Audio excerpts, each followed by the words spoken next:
It has been the wildest year of my life. And hunting season actually kind of snuck up on me just because there were so many other things going on that I had that were affecting me and my family. And it's never been like that. I'll tell you what, I put 11 months out of the year. I try to be the best husband and father that I can be. And so when September comes, I can roll out and check out. And I don't ask for a lot except for to bow hunt. Family first and then bow hunting with me. There's nothing else. I eat it, I sleep it, I breathe it. I train for it all year. I don't take it lightly. We're headed to a spot that I've been to before that I'm really familiar with. Usually I hunt that country solo because there's not a lot of other people that like to go out there with me. There are no trails that you go in on. It's all cross country. Ups and downs aren't big, but it's hot. Like I said, the mileage, it's not these crazy 8, 10, 20-mile pack-ins and all this crazy stuff, but it's 4 to 8 miles of real rough country. And it's kind of one of my old haunts, and I'm ready to get back in there and have some fun. Big 6-point right there. There's cows.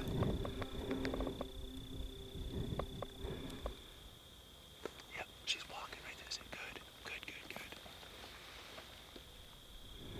Look at the size of that bull, dude.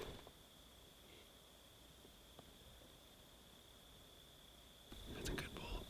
Let's just see what he does, okay?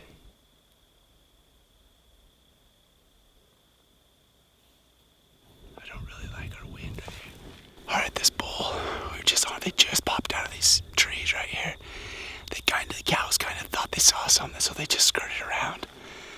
We're just gonna sit back, try and get around this knob, see if we can get eyes on him. But if we can't get eyes on him, or if we can't, I don't know if we want to push in there. We might just kind of sit and see what they do tonight and see what we can make happen in the morning.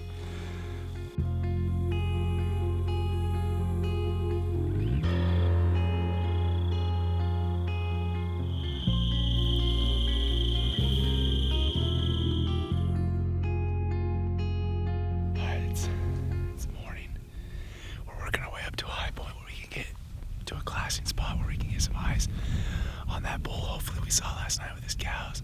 I haven't heard him bugling at all tonight, but it's been pretty quiet with this full moon. They've been acting weird, so we're gonna get up here, see what we can see.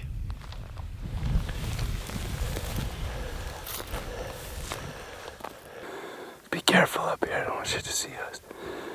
We stick out like a sore thumb up here. I've been coming here for I think this is my 7th year, at least heat checking this spot. I like it.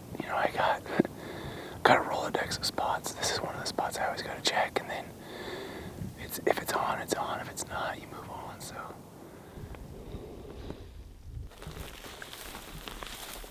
we lost that big herd yesterday, 2 canyons over, but we don't know which way they went. So we're just kind of hanging tight and trying to get eyes on something. Listen for some bugles.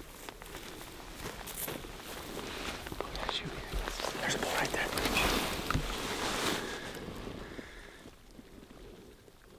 Shoot it, let's go. Come on. It wants to go. It's over in that yellow grass far side over there. Big, nice 6-point.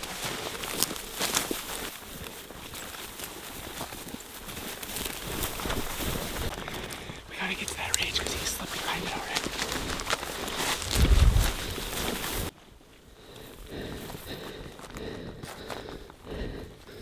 We just spotted a bull from about 1,000 yards. He walked into a valley that we couldn't see around the corner, so we had to go down across the canyon, climb up as fast as we could. Now I know he's right here. I'm just trying to get eyes on him. See that horseshoe shaped patch of timber right at the bottom? It's like a crescent moon where the moon comes down. He's down in the timber. He's down low. He's down low.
My gal calls brought in 3 younger bulls, came up over this ridge.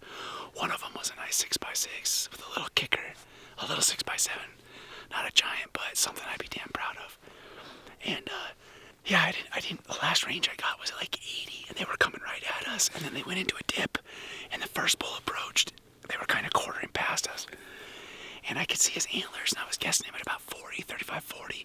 I knew the bigger bull was in the back, and I just waited till they went completely broadside. I came to full draw. Now all I could see was their heads. When I exposed myself, I could see from his legs, or right from the bottom of his chest up.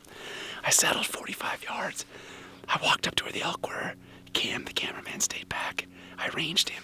The elk was 58, 59 yards when I took the shot, so I was 15 yards off of my yardage judging, and I was that low. Hit way down low. We watched them. They walked all the way off. The bull stopped, looked back, stopped, looked back, stopped, looked back, and they actually went over and they bedded in the same timber that the other bull is, all 3 of them. So they're about 800 yards over here. We watched them go right in there and bed down. Well, we didn't watch them bed down. We watched them get in that timber, all 3 of those bulls. So that's the long of the short. It was an epic morning. Poor shot, really low. I was off like 15, 18 yards on my yardage, and it's just bad. But that's bow hunting. We're gonna make it happen now. We know there's 4 bulls right here, and there's a couple cows right over here with another bull, so we're in them.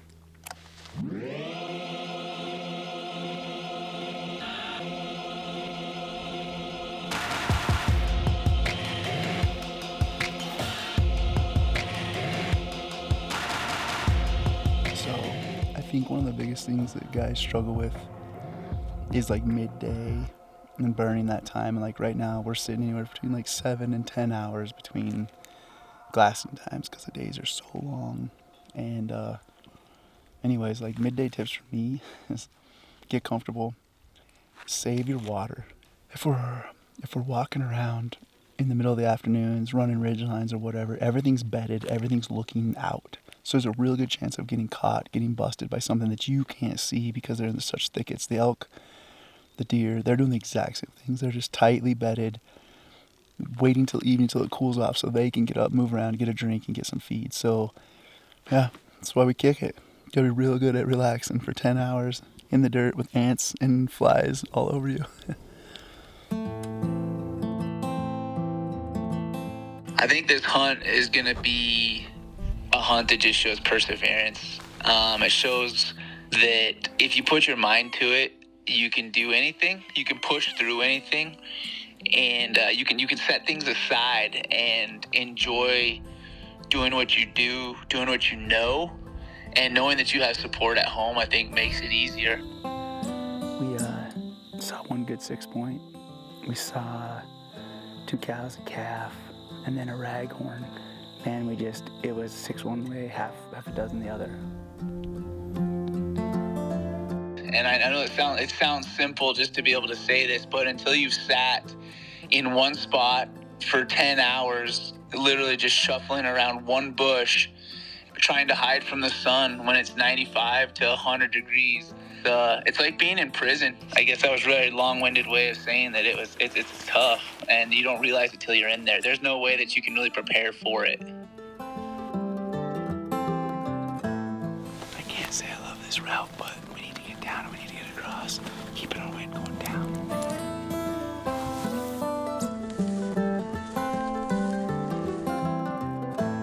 There's not a lot of elk, so you just got to find them where they're at. If they're not there, you pick up, pull out, and move to the next spot. They don't talk a lot in this country because they're very spread out, so it's not like you're just road bugling and hearing them. And other thing is, it's very open terrain, so you're glassing, you're hunting them more like a mule deer.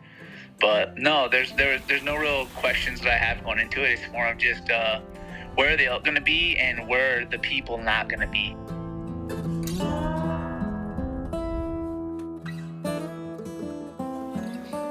These are the trails they hammer, dude. This is how they travel in here. These trails are just smashed with elk tracks.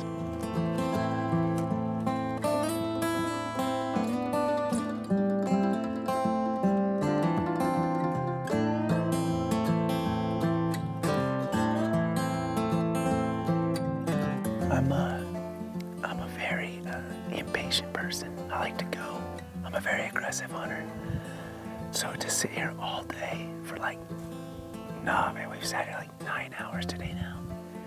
For nothing to happen. It kind of eats at me because it was easy. I wanted to go, but I couldn't push any further. We've pushed our limits right here, so. Yeah, I feel a little bit defeated. We still got a lot of time left. The weather's gonna cool off a little bit. We'll make something happen.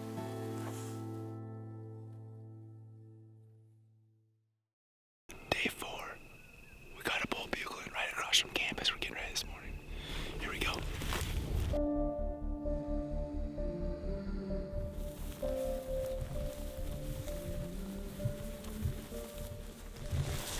There he is, dude. There he is right there.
Smoked him. That shot felt really good. It was a little low. That was my 50 yards. He was trying to 52. I held 55.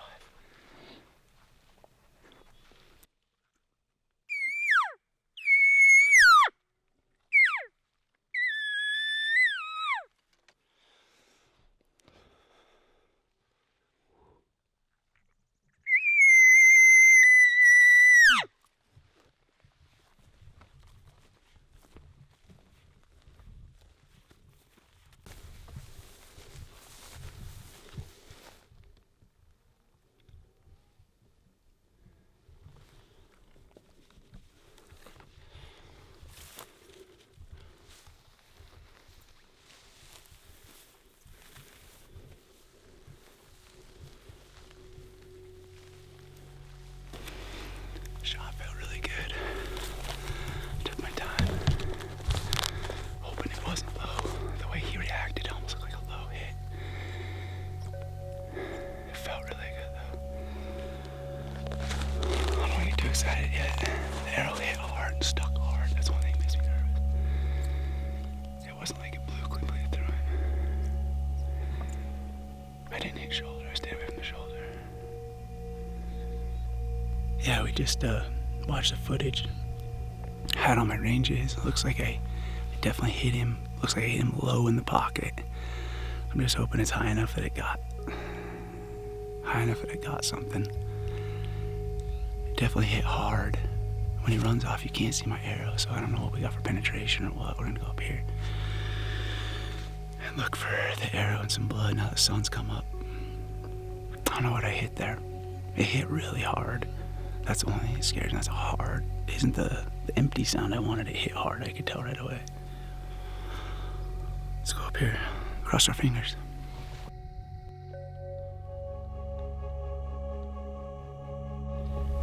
Here's his track where he was hauling ass right here.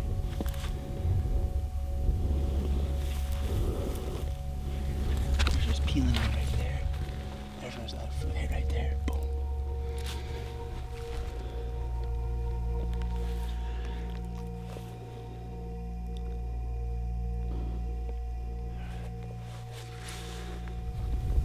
I think I hit him right low.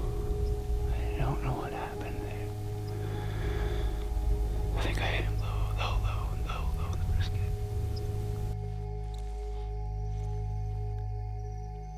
There we go, there's blood right here.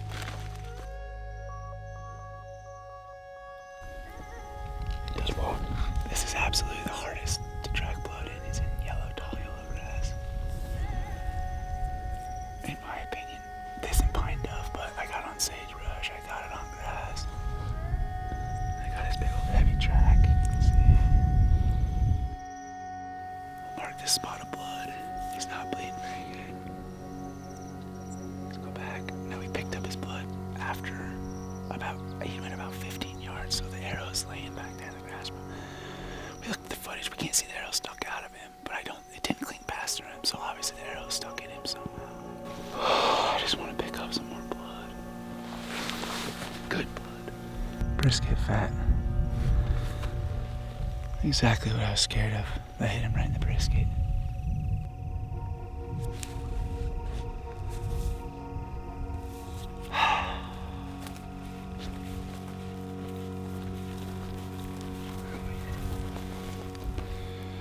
So we followed blood for about 140 yards. And it came right in the top of this cut. It's not very good blood. He's bleeding. After about 130 yards, he's just walking. He's not even spooked anymore, just walking. His trail is. Anyways, he dropped into this, so I thought, let's give him some more time. Let's swing up top. Let's get all eyes where we can glass and see if we can lay eyes on him. 2.5 hours since we shot him. Alright, girls. Hey, I love you. We did it, buddy. Dude, this first shot was perfect. You're kidding. Alright, girls, I can't see you anything. You're kidding. Dude, we did it. I did it. Come here and look at the first shot. So we quit blood trailing. We quit blood trailing in that saddle up there and decided, I was like, all right, Cam, go up on top of the ridge. We went up here saddle where we could glass and look into this hole right here because we knew he'd went in here. We'd only quit blood trailing at like 150 yards, but I just didn't have a lot of blood, so I couldn't figure out what was going on. And anyways, so we decided to get up on a high point, get Cam where he could sit and glass for me. I glassed too, didn't see anything. I was like, all right, give me 3.5 hours. I'm gonna loop back down around, get on his blood. Immediately when I left Cam, the blood started opening up, dude. There was blood. He started opening up. And then I just eased in here and I came around this last tree right here on his blood and I could see his hind quarters sticking out here. I gave him one more arrow and sealed the deal. He was dead. He only went 250, 280 yards is all we are from where the first shot was. So not far at all. And we got a dead bull. Look at the first shot. We couldn't figure it out. It was buried. It hit his offside shoulder. It went all the way through him. So that was the first shot. Right in the pocket. I was a little bit lower than I wanted to be. I wanted to be here, I guess. But yeah, we'll take it, boss. Predators never quit.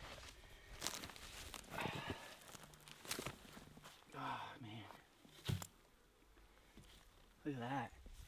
Is that not pretty? I love chasing these big bulls. I love everything about it. It's been a wild year.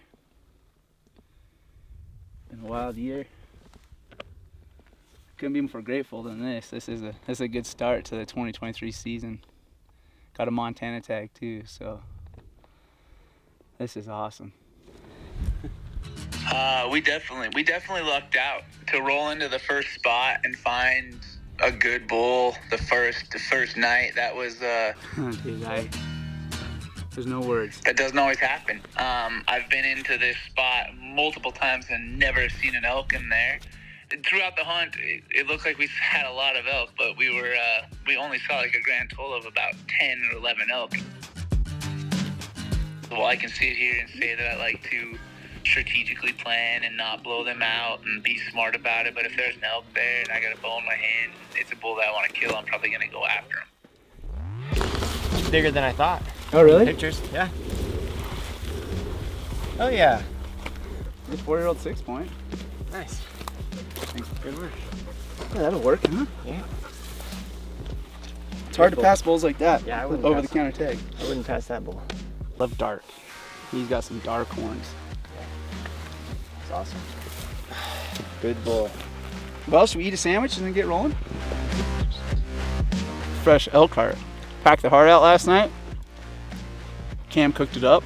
It's outstanding. Eat these sandwiches and load up some meat and get the heck out of here. And I'll just chunk up. That'll split the load pretty good. I'll take the bigger load and I'll throw the head on top of it. So it's gonna suck, but I'll take whatever. okay. Just give me whatever. Let's load her up. Or just in front of it. I got a garbage bag. I just chuck it in. Oh yeah. You want a garbage bag?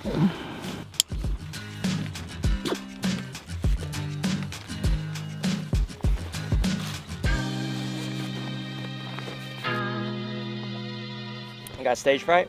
Dribble, dribble. That's because he's old.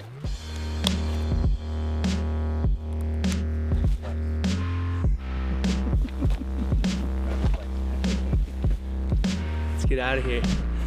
We did it. Easy peasy. Put that camera away and chuck your pack on. Let's get out of here.